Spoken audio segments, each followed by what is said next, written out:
যখন প্রভু জগন্নাথ দেবকে খেতে দেওয়া হলো মাছ, উড়িষ্যার কুর্মা নামের এক বৃদ্ধা মহিলা যখন উড়িষ্যার জগন্নাথ দেবের মন্দিরে এলেন, তখন উনি জগন্নাথ দেবের রূপ দেখে এক মুহূর্তেই ওনাকে ভালোবেসে ফেললেন। কিন্তু যখন উনি প্রথমবার জগন্নাথ দেবের মহাপ্রসাদ দেখলেন, তখন উনি অবাক হলেন, কারণ খাবারে বেশিরভাগ খাবারই মিষ্টি ছিল, মশলাদার তো কোনো খাবারই ছিল না।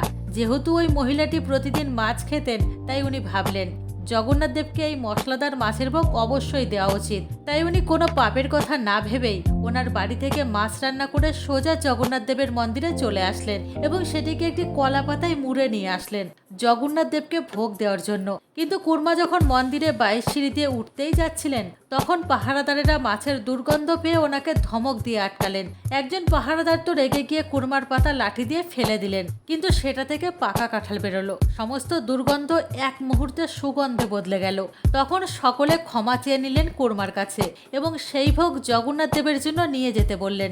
জগন্নাথজির এই প্রেম দেখে কুর্মা ওই দিন থেকেই জগন্নাথজির পরম ভক্ত হয়ে গেলেন এবং শুদ্ধ নিরামিষভোজী হয়ে গেলেন, আর প্রতিদিন সুস্বাদু কাঁঠাল রান্না করে ভগবান জগন্নাথকে খাওয়াতে লাগলেন। জয় জগন্নাথ।